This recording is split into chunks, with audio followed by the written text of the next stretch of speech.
I see people starting to roll in here. We'll give it just a second. Thank you so much for joining us. Welcome to the 2025 Hyperspace Challenge webinar series. We host this once a month here in beautiful sunny Albuquerque, New Mexico. It's a beautiful day as always here. This is part of an ongoing series hosted by the Hyperspace Challenge, Air Force Research Lab, and the U.S. Space Force to strengthen the connective tissue and between diverse communities within the space industry. So today we're talking about how to win with primes, landing contracts as the government pushes for new suppliers. And we hope that you'll learn what primes and federal buyers expect from new suppliers today, how to go from cold outreach to signed contract, key compliance, communication, and cultural tips for working with primes, where to find resources, programs, and allies that accelerate the path to partnership.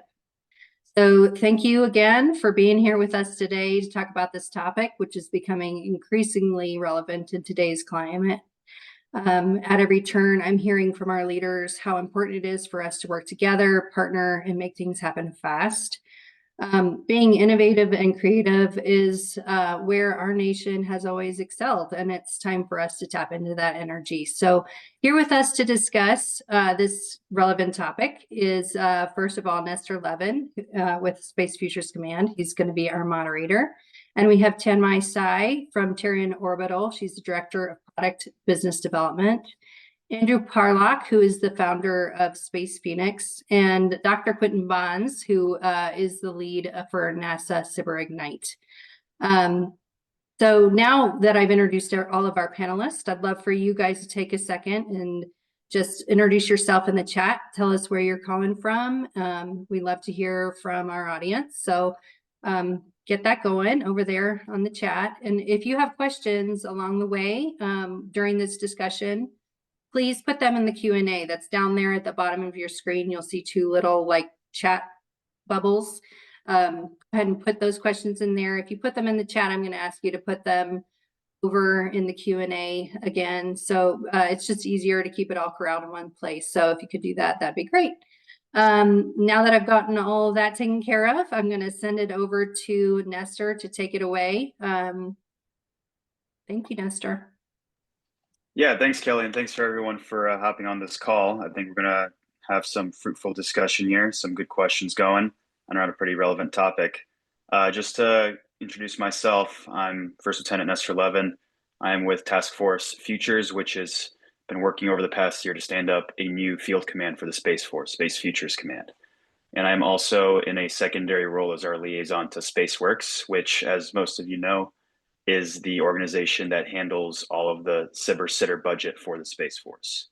And so we're going to get into talking some more about cyber sitters and partnerships between primes and small businesses and subs moving forward. So I'll hand it off to Dr. Bonds to introduce himself, and we'll just go around. All right, hello everyone. Really excited to be here. I represent NASA's SBR STTR program. Slight change from my introduction. I am actually the center lead now for SBR for Goddard. I was the lead for Ignite when it was in its very developmental stages. Now it's kind of rolling. We have some other people that's leading Ignite. A little bit about my background. So I got into engineering from business. Give a really quick story. I used to sell car audio equipment in junior high school. In high school, by the time I got to college, I was able to make some of the things that I sold, and I fell in love with research and development. That took me to graduate school, and I ended up being a microwave engineer, and I developed microwave instruments for various applications from human body. NASA kind of recruited me to develop them for Earth and geoscience applications, and so we did some space things, some snow water equivalent. Had the opportunity to come back a little bit on the business side with SBIR. And so that's kind of why I'm on this side of things. So, you know, a passion for research and development, but also a passion for not just entrepreneurship, but like creating things. That's why I got into engineering, and that's why I really like being in this space, because we're creating things that have never been done before. And we're really here to support you and help you all as you all apply for our funding. So I'll let you hear from some of our other panelists.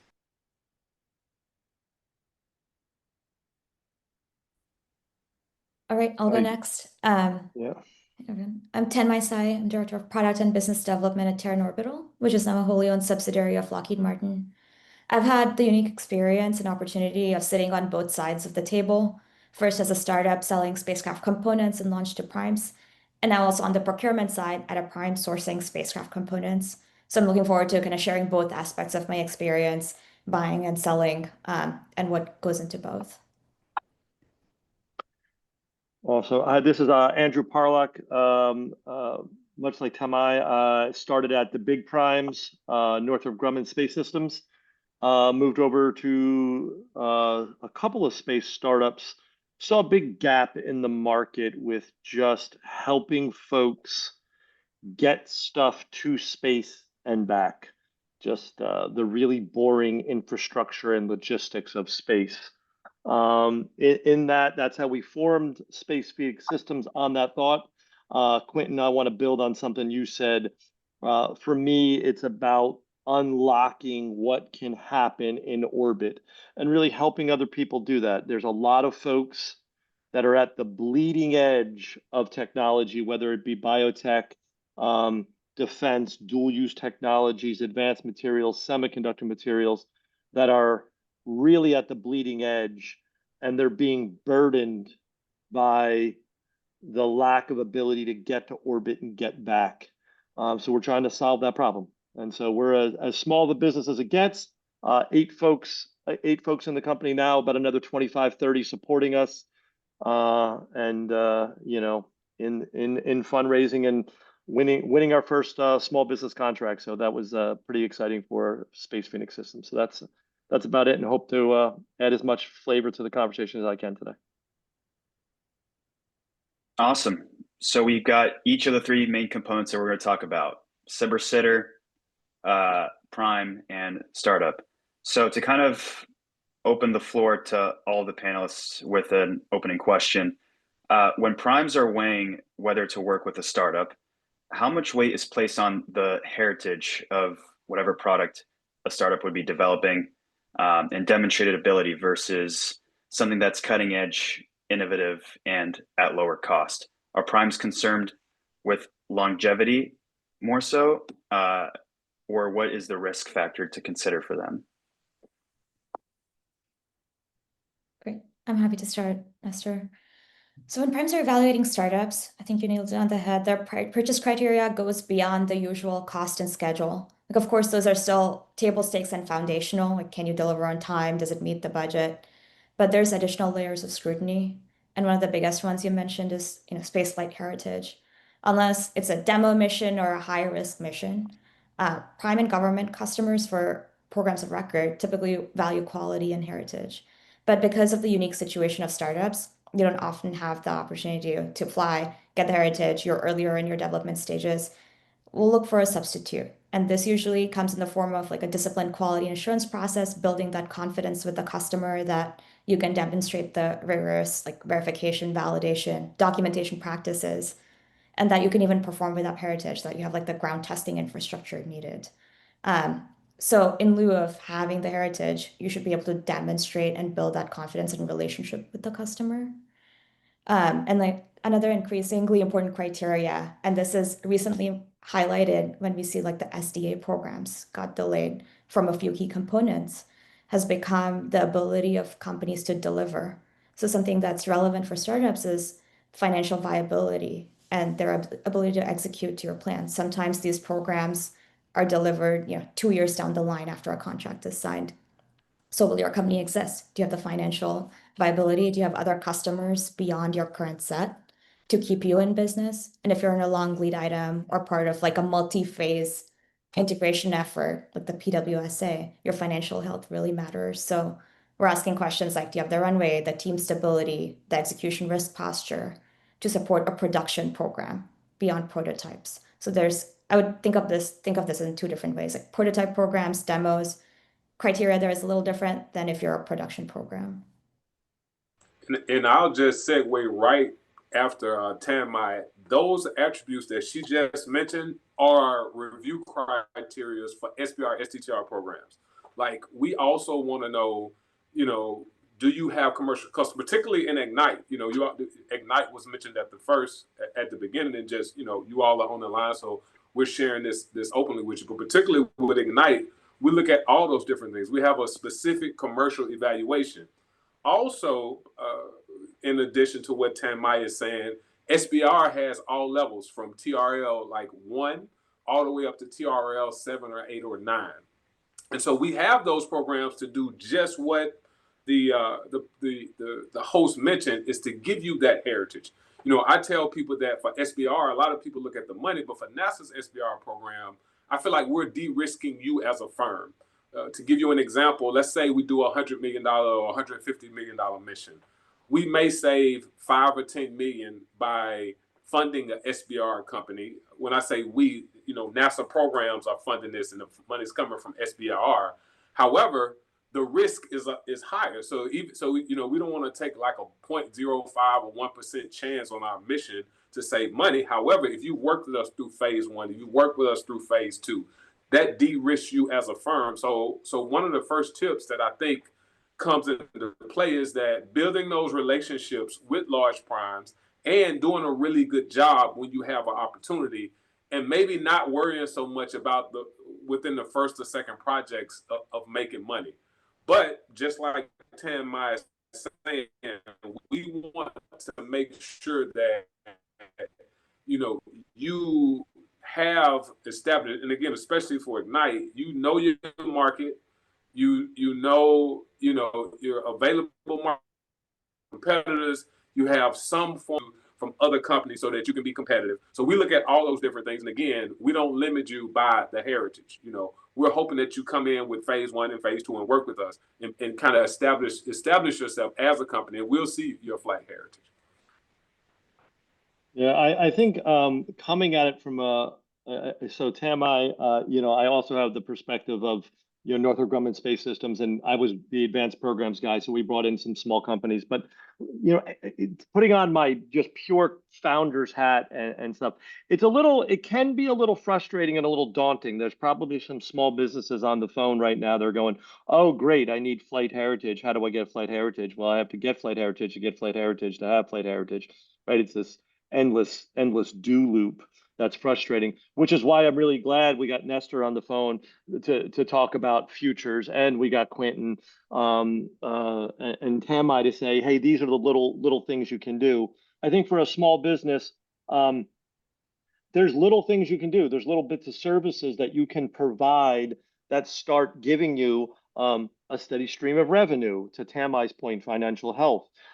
There is get yourself into a sub position to a larger prime where they're helping you de-risk.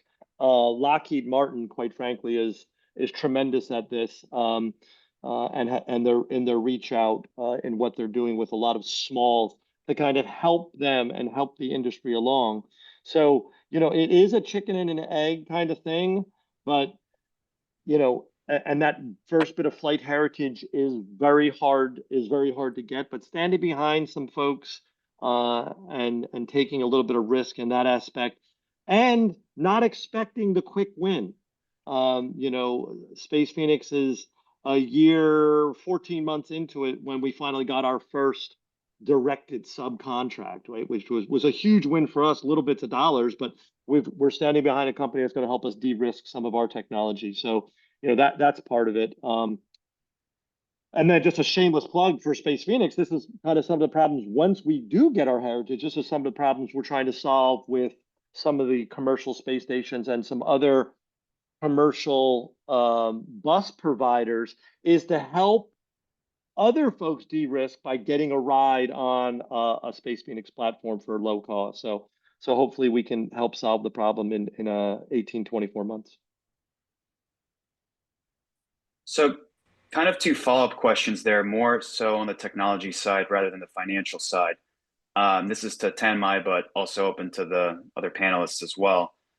One, what do you think is the differential in considering TRL versus MRL for a small business? So technology readiness level versus material readiness level, in order to gauge where a startup is in terms of prototyping versus being able to scale production, which is what primes are usually concerned with.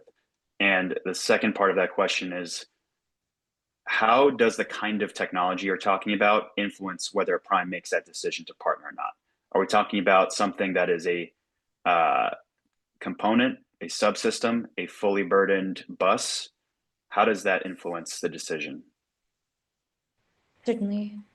So for the technology, like when does TRL versus MRL matter? MRL is more important for, multi-phase programs. For example, SDA. If we're building for T0 and T1 and T2, we'd like to maintain as much of the architecture as possible. We don't want to redesign, make and have NRE face to face and increase cost. That's the goal of big proliferated constellations like that. That's where MRL really matters and understanding production capacity, scaling of a company, financial health.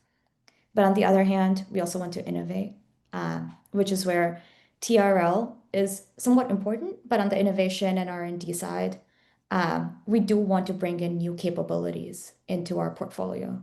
That's where if there's a new innovative technology, for example, refueling or new types of autonomy applications that are unique, and they're tied to our end user, which is the government needs, then we'll be able to kind of bring those in regardless of flight heritage or not. And that's where, it's driven by what our end user, what kind of capabilities they're looking for in the next generation.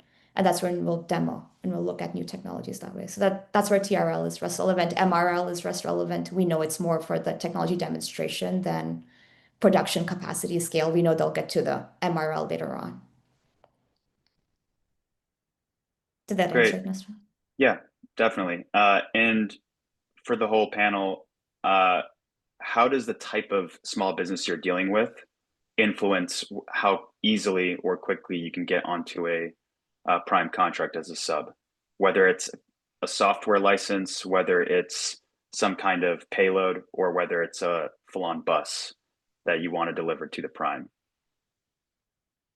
I think I'm getting the general answer. I think the smalls can help themselves with focusing on their innovation, right? There's one, there's a couple of companies out there, I'll protect the guilty, that want to innovate on in-space manufacturing, and they want to innovate on novel technology for the spacecraft, and they want to innovate, and right, it's what we do when we're smalls, right? We probably, at least myself, we started the business to be innovative.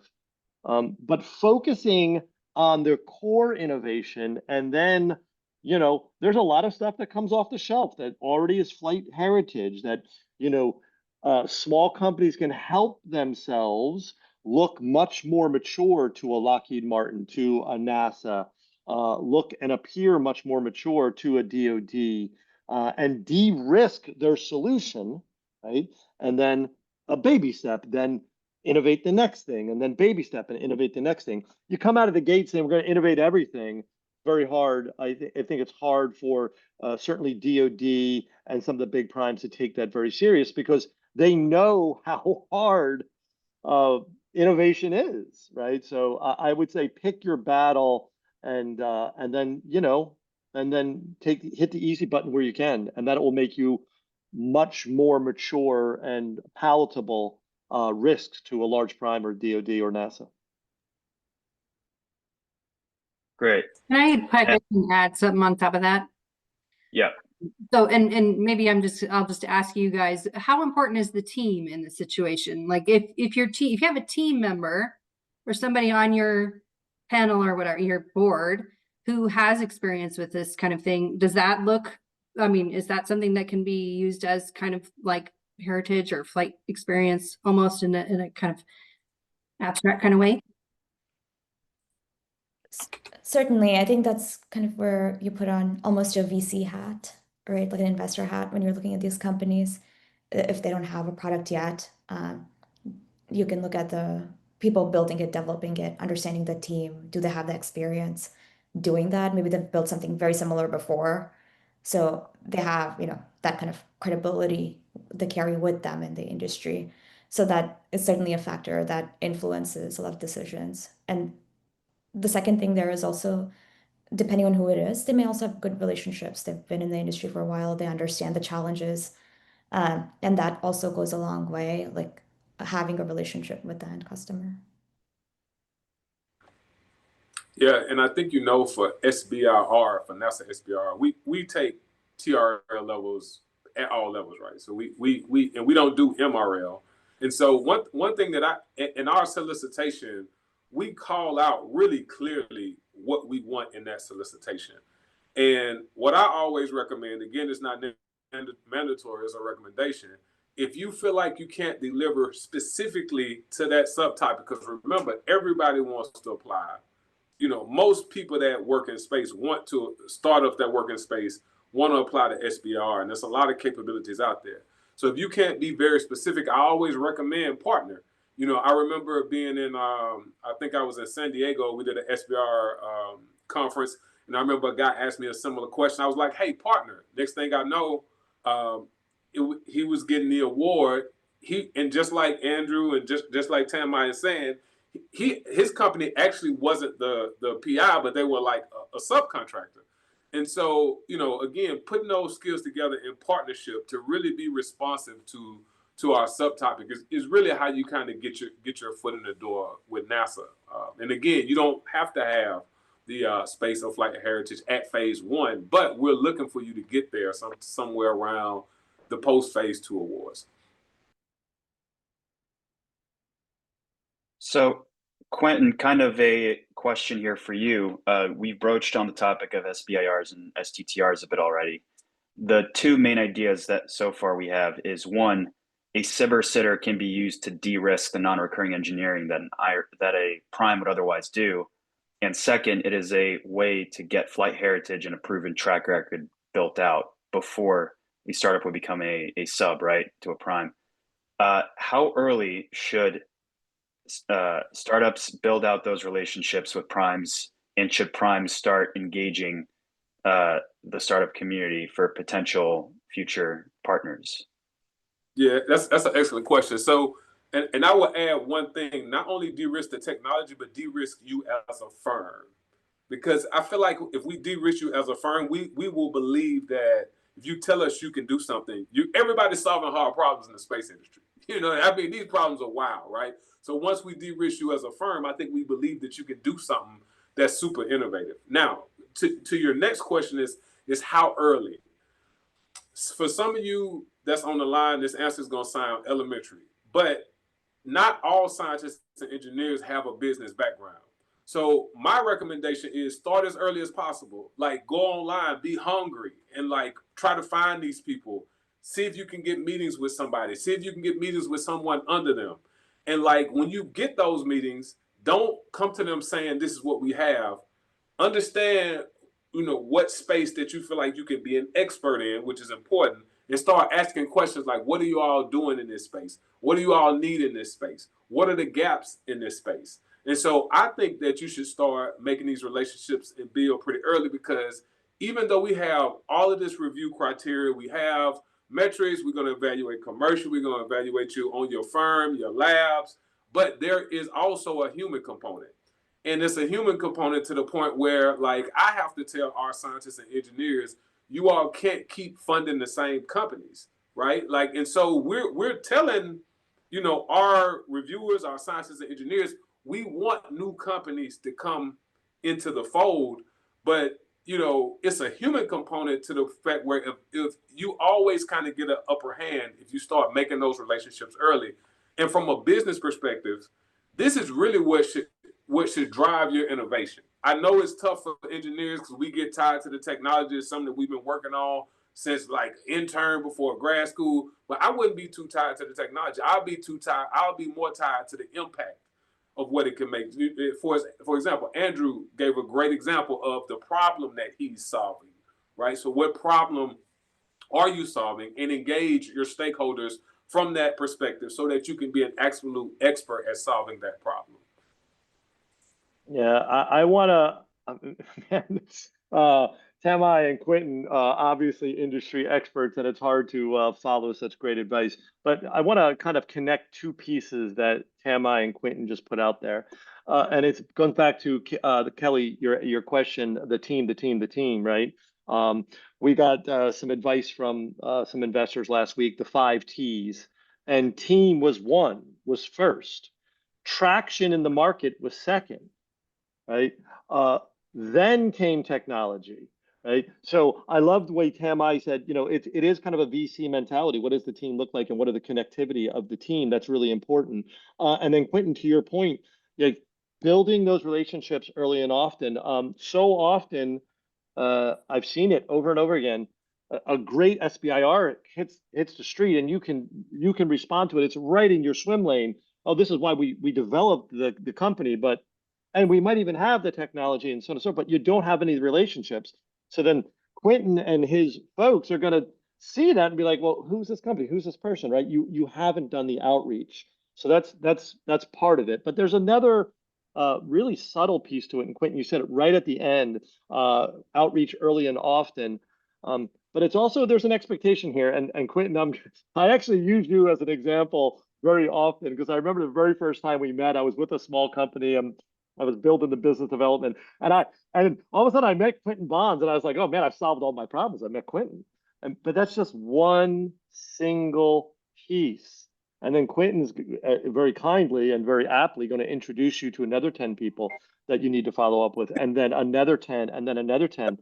Quentin is the gate, might be a gatekeeper, and there's lots, but you got to walk through those gates often. Very good advice. To kind of follow up on that, and I would pose this question to Tanmai. As a prime, there are a variety of relationships that a prime could have with a potential startup or small business of interest, right? You can have a licensing model for a piece of software. You could have some kind of merger and acquisition lined up. You could have a startup as a subcontractor, or just have a blanket create a research agreement.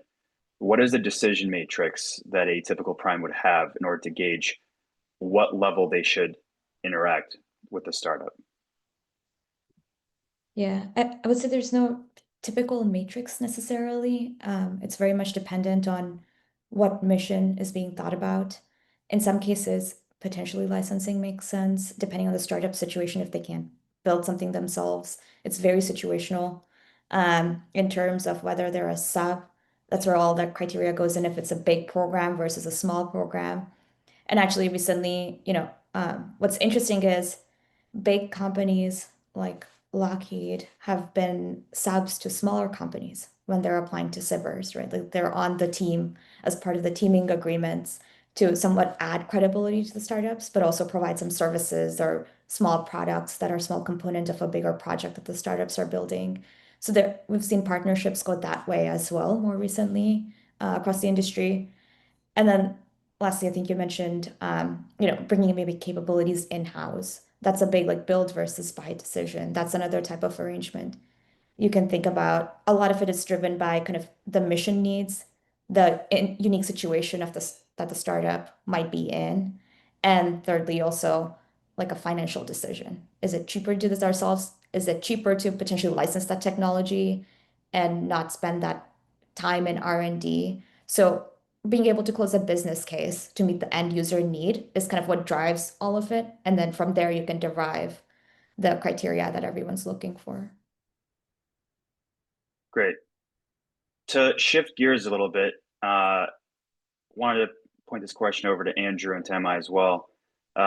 Lately, defense primes have been under a lot of pressure to accept firm fixed price contracts instead of cost plus arrangements with NASA, Department of Defense, other civil government agencies. What does that mean for a subcontractor in a small business on those contracts? I mean,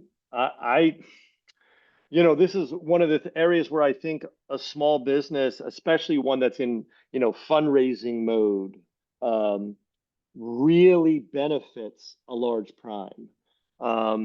First off, we have absolute clarity on our costs, because there's a level of clarity in the smallness of it all, right?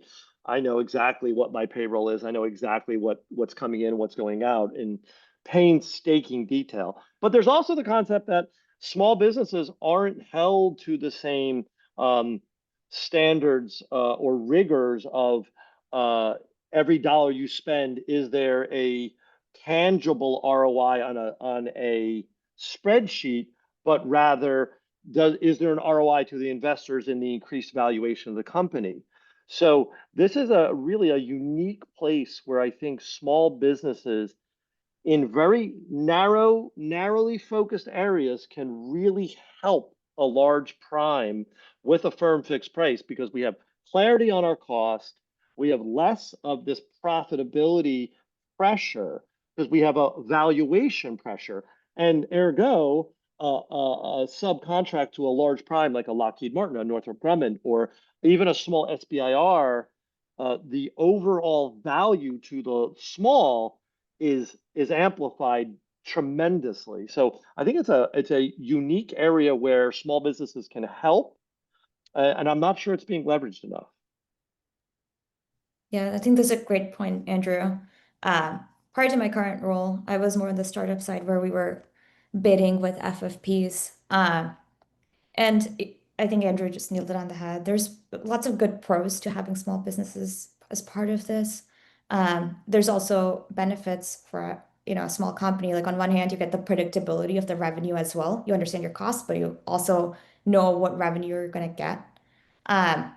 But on the other hand, what I've also seen is the FFP contracts will often transfer, the cost and schedule risk to the startups, which may or may not necessarily be, set up for something that primes are set up for, like having the pricing leverage or the cash flow stability as a startup. For example, we often saw late stage design changes come in a program. And while, for a very large company, it may not be a big deal, for a startup where that's one of your critical programs, it can have a more significant impact on you because your payments are tied to these delivery milestones. And if you're delaying your delivery milestones, your payments are delayed. So it was a very good learning experience in this like FFP era. Having a great kind of technical product isn't just sufficient. We had to understand kind of the risk structure of these agreements, what we're signing up for, push for fair terms in the T's and C's, and when you're negotiating your contracts, and then building kind of a robust program execution were some of the things we learned kind of over time to do to ensure we're kind of protecting ourselves because we are signing up for something with some unpredictability as a startup. So overall, it's a great thing, but there were certainly learnings, I think, along the journey. I think also one other thing is, um, I think getting, I'm a big startup proponent here, but allowing the startups to do what they do best, and no startup's going to shy away from a firm fixed right contract with a Lockheed Martin or a Northrop Grumman or a Raytheon. They're just not going to, right? And they'll take that risk. And it's the old small nimble startup can do more. But I think Tame Brighton brings up a really good point, and startups need to. That's where the lawyers and the contract professionals come in. The contract's got to be really solid, and you got to make sure you can execute it. You get stars in your eyes as a small startup because you've got this subcontract with a large prime, but have you signed up for something that you can deliver? Otherwise, you're going to get mud on everyone's face, and that's not going to help anybody. Right. And I agree with that, Andrew. That was sort of the impetus for the question earlier of TRL versus MRL. Once you do get a contract, how ready are you to actually scale to meet those siege roles and CLINs within that contract? So very good point. Quentin, question for you. Over the last several years, we have seen SBIRs become a sort of a intermediary and pipeline to bring primes and startups on both sides of that. And from our discussion so far, it seems that there are a lot of tangible benefits for primes and small businesses to partner.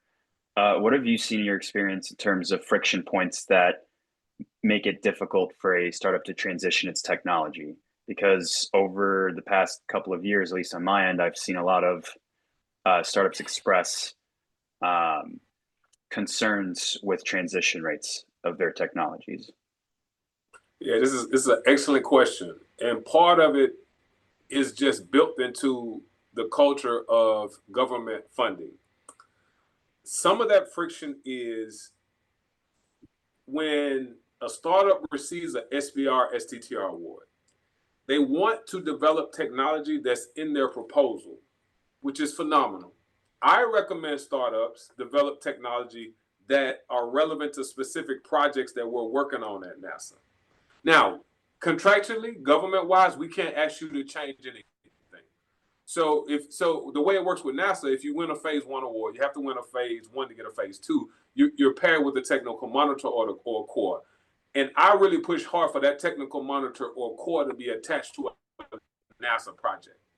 Even to the point where I'm developing, I guess, maybe that's a little bit too much information, but even to the point where I'm pushing that if we don't have like a project of the science, we probably shouldn't even do that topic or that subtopic, because I want transition into projects. Like, to me, that's like, why are we doing this? It is an R&D component of R&D, right? Like, it is a learning for sake of learning. That's how phenomenal innovations came about. But you have to be connected to a project. So what I've advised some of my firms is like, hey, if you're not connected to a project or a program, that's a mission, could be, sometimes we do internal research and development. Sometimes it's a mission. Sometimes it's a project, like it's not a mission coming down from headquarters. It could be a heliophysics, smaller mission where they want to just observe some radiance lines, in the atmosphere or something, or observe some observations from some events from the sun. But ask your tech monitor or core, like, hey, is this attached to a project? And if not, have that person or even myself try to find a program or project that can utilize your technology. Another thing that I see is a friction point is like, sometimes people kind of get stuck on just finishing a project and getting paid. Like, you really should be looking really down the line past phase 1, because we have post phase 2 programs where you can get matching funds from, I think the smallest is 25,000, and I think we have one program that goes up to like matching funds up to $500,000, or even like 1.2 million for CCRPP. And so be flexible and be willing to pivot if whatever you came up with the first time, wasn't relevant to NASA. So those are some friction points that I see from technology transition. And the reason why I say it's built into the culture of the government is because a lot of people just want to help. A lot of TMs and cores, they'll just, shepherd the technology because they just want to help. But, we don't have an end user, have an end customer, So hopefully that answered that question. If somebody has any deeper questions about that, I can answer those as well. Yeah, I think, Quinn, you brought up a very interesting point earlier. We discussed how important it is for a founder team to be very solid, very experienced, part of that heritage and de-risking. I think on the flip side of that coin, on the government side, it behooves us to have solid technical points of contact that can actually shepherd a company along. And from my experience, I've seen a lot of times where a TPOC is assigned or a core, and within a few months or a year or so, guess what? Because it's the government, and if it's a uniformed officer, if we're talking about DoD, they go on to a different job assignment, and the startup is left kind of in the dust, right? And so I would also recommend that a startup leverages their TPOC and core to build out their business development connections. So don't just tie yourself to a TPOC. That TPOC is always going to be there unless they're at like AFRLRV, for example. So use that connection to make other ones that, in case that TPOC leaves, you have an alternate TPOC who'd be willing to step in, or other connections such as end users, so that you're still building out your relationship on the government side. Yeah, and to add to that, Nestor, what I tell the firms that I meet with once they get in my phase 1, I was like, look, regardless of what we're asking you to deliver, you should have a quad chart every quarter or whatever, every time, even though if it's not required. That quad chart should be, what did you propose to do? How does it solve the problem for NASA? Where you are and what do you need to do to get there? And tell that TPOC, that core, that TM, say, hey, can you put me in front of other people at NASA that may be interested? You got your quad chart. You get right to the point. These people don't have a lot of time. This is what we're doing. This is how it helps you. This is how it's cutting edge, like the key enabling technology, how it advances research, whatever area that you develop in. Boom. and get his money in front of as many people as possible with something as concise as that. Right. And to kind of open this question to everyone on the panel, what mistakes do you guys see startups making in this environment in terms of being a sub for a prime, establishing those relationships, going through a SIBR with an eventual endpoint and transition point? I can start. One of the things I see kind of in our industry now is a lot of startups, founders many times will come from other industries, which is great. We want, different mindsets and mentalities in the industry. But it comes with like a lack of appreciation of how long and relationship driven the sales and procurement cycles are in the space industry, right? You can't show up to a conference and expect a contract or have like one meeting. Oh, I had a meeting with Lockheed or Northrop or someone, and it's going to be a contract. You need to consistently show up over time to multiple different meetings, increase your maturity, build that relationship like Quentin and Andrew both said earlier on. Even before there's a product, try to understand their problem statements, how they're solving their problems today, where do you fit in, and then understand how to operate in this kind of like a regulated kind of environment and understand their risk posture. So the technical innovation, kind of gets you into this cyber programs, but to get into these like operational programs that are more mature, you need to understand it's going to be multi-month sales and procurement cycles. It's going to be almost a year of kind of relationship building, going through the whole process, and your wins are tied to the primes winning. So there's, I think, some understanding that the startups have to do in how long this takes, why it's taking that long. And so I think there's like some kind of expectation setting that needs to be done, which is one of the first things I think we all learn. I personally learned in my previous roles here as well. I love how just the Venn diagrams of Tame and Quentin's comments are kind of overlapping, and it's first what and Quentin, you're gonna have to for the group, you're gonna have to talk about the quad chart one more time. You're gonna have to go slower. I tried to type as fast as I could, but it's what's the problem? What's the problem that needs to be solved? Who has that pain point, right? The startups on the line, this sounds a lot like raising money, right? Name the problem, who has the problem, what's your traction, how are you building that in industry, how are you going to solve it, are you credible? I think those are all pieces of it, and just know that no matter how important the meeting is, it could be with a vice president, an executive vice president. It could be with somebody like Quentin, who you really think is, but it's just one piece along the way of that. Tame, as you said, that multi-month, quite frankly, for a startup, probably more than a year kind of win. But you've got to build your allies. They've got to hear from you. It's a timing game, managing the clock, right? You can't bug people all the time, but you got to manage that clock and make sure that people know what you're doing and so on. That's just so critically important. I love the way that Quentin and Tammy's from different aspects are overlapping with their responses, because they're really critical. Great. I think at this point we want to take it over into Q&A. So we'll do a little rapid fire Q&A here. We have a few minutes to do that. One question that I think we were just talking about is, what tips do you have for startups to do customer discovery?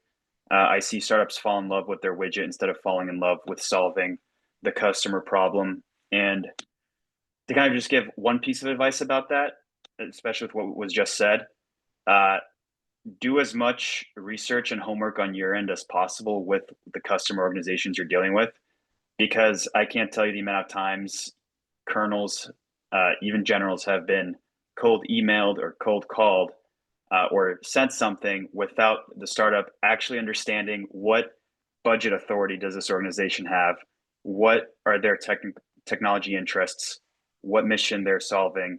And so it just becomes a game of telephone, where the customer organization that you just reached out to, who's not a good fit, would then be left scratching their heads and trying to figure out who's best to talk to, or they're just going to ignore it because they can see that you haven't done your homework. But yeah, I'll open that up to the panel. Yeah. Yeah. Go ahead, Tammy. Go ahead. Oh, okay. Thanks, Andrew. So before hardware, I was working in the software industry in tech. I think there one big really great learning I have from software industry is the customer research that goes into products before developing them. Uh, and I've seen a very different strategy that happens in space and hardware as compared to these, like, when people are building new software, web apps or mobile apps. And before they even build a product, people do like 50 to 100 user or customer interviews. They'll put everything into a spreadsheet, make a very analytical framework before building out the product. Of course, in the space industry, it's much smaller. You can't do like 100 user interviews, combine all the data. But I think you can do something similar and get enough of a sample set. So don't, for one product, people usually want dual use. And I think Quentin earlier mentioned, Andrew mentioned, you can't just have one customer. It can't just be one government agency. Oh, they really want this capability. That means everybody will want it. So you need more than one customer. One customer can be a champion, but you need more data points that there's commercial use cases, there's government, there's civil, various use cases. So getting a good sample set of customer interviews, doing that research, and as a bonus, it kind of helps with the relationship building. You understand how they're solving that problem today, because unless it's a brand new technology, they're probably already solving that problem some other way. So you're the replacement solution, figuring out why they would switch to this other thing, what are the biggest pain points, and focusing more on problem discovery than solution. Coming up with the solution, I think, should be the earlier phase, and just understanding the problem deeply versus what the solution is. Because at the end of that problem discovery, the solution may look completely different than what you're thinking. So I think that's been like a pretty good learning, and looking at some of the software product development there, there's a lot of literature on that, I think is very helpful. I very, very tactically, and Nestor, I loved your aspect, talking to a general. You can get in front of, General Gutlein made himself, or still makes himself exceedingly available. And folks from AFRL make themselves exceedingly available. It's incredible. Charlie Jacket from SpaceWorks. But everybody, I don't know who said it. It's probably been said multiple times. Startups are enamored with their technology, so they want to go and lead with the technology rather than understanding what the customer problem is. So you don't have to go to every conference in the world, right? I would tell a lot of startups to save their dollars. There's enough conferences close by that you can get to and meet with these folks rather than flying across country. But you can get just a lot done with phone calls and emails, and you've got to lead with, how can I help? What's your problem and how can I help? Rather than, this is my technology and I'm a hammer and everything's a nail. And that's a tough thing for startups, because we start up around a tech, right? We're passionate about a tech, and but that's not always the case. So I think we have to we can help ourselves if we have that conversation right. Yeah, and for SBIR, I'll give you a few practical things you can do. Number one is I-Corps. When you apply for a phase 1 and a phase 2, you can apply for I-Corps. A lot of firms don't like to take I-Corps because they're too busy and they got, a bunch of things going on. It's a small team. I recommend I-Corps. Even if you don't win a NASA SBR, I haven't checked like within the past few months, but I think you can apply for the NSF I-Corps program.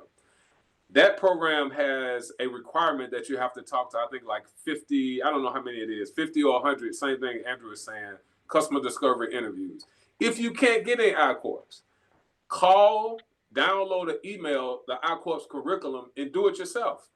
If you can't get in the program, download, find their curriculum, and just call and do these, or call or meet people. And people are really nice. They'll introduce you to someone else, and you can actually do customer discovery interviews from that way. Just like Tammy is saying, just like Andrew is saying, once you just start to learn and start to listen, you'll start to realize that I'm not just providing a product. I'm providing the expertise. I'm being the absolute best at what I'm doing, and that's why these different large primes and even government entities are selecting my product or my company or whatever because I can do something better than everyone else can do it. Last but not least, if you reach out to me at SBR,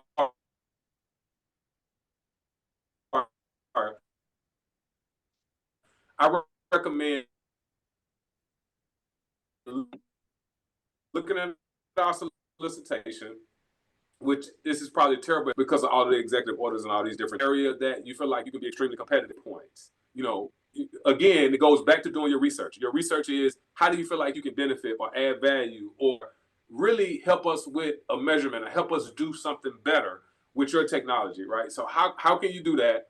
What is the technology? Why is it better than everything else is out there? And what I do is I take those 4 or 5 bullet points and I talk to our scientists and engineers in that area. Like I don't do every single area, and I say, hey, would you like to meet with this firm?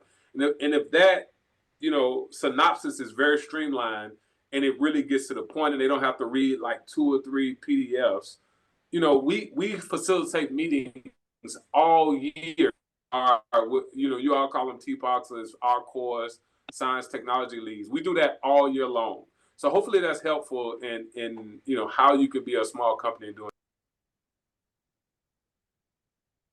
Great. So I think we have time for 1, maybe 2 more questions. Another one here is, I think this is coming from a prime. We often provide letters of support for SBIR proposals or proposals to primes to our small business customers who will use our engineering consulting services to supplement their own team. What are you looking for in that letter? So to be honest with you, the letters of support don't matter a lot for us. What matters really is letters of commitment. When I say that is, if you send us a letter of support, I don't think we even use it in the review process. It's good because it shows that that firm has a potential customer. So what would be great in that letter is that if this firm is awarded, we're going to come back and award them a contract for $6.2 million, and we're going to let them purchase 8. We're going to give them 8 purchase orders for this technology because it's helping the warfighter do this, right? So showing in those letters, even though we don't quite use them again, I'm telling you, the human component cannot be.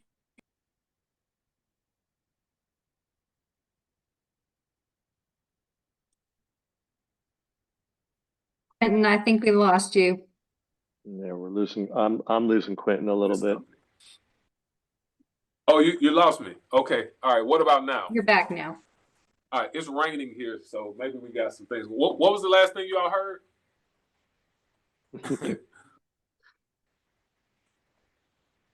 Last thing I heard, Quentin, was you were talking about like the primes naming what they would do. I think that is really, really interesting. Yeah. The point is that just like everyone is saying, like we don't want to be the only investor in your technology. We want to see that someone else is the investor. So letters of commitment are much more advantageous because they're financially binding.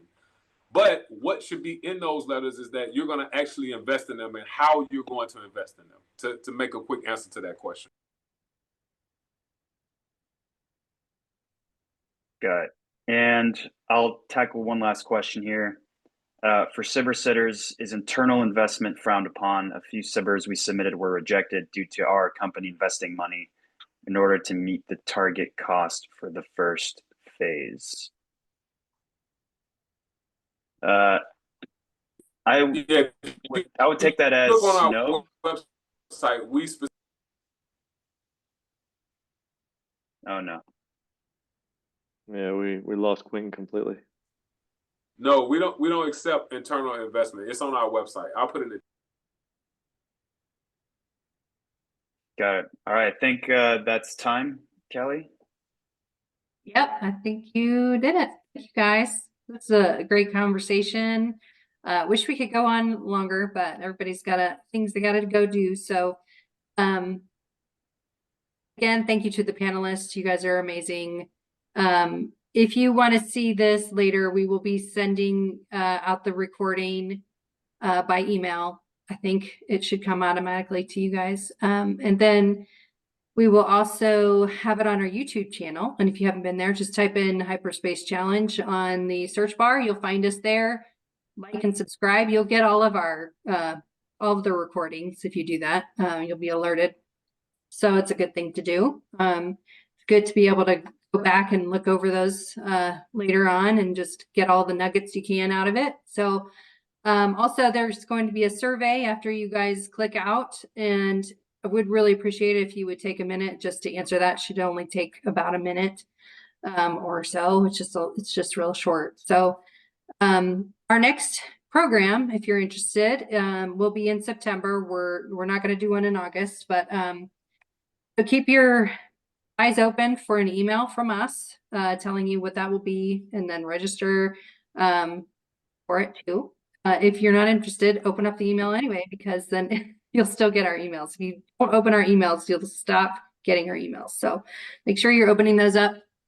And with that, I'm going to let you all go on your way. Thanks again, Nestor. You did a great job moderating. Thanks to the panel. You guys are amazing, and love all the wisdom you shared. So have a great afternoon, and we'll see you next time. Bye-bye, everybody. Bye, everybody. Bye.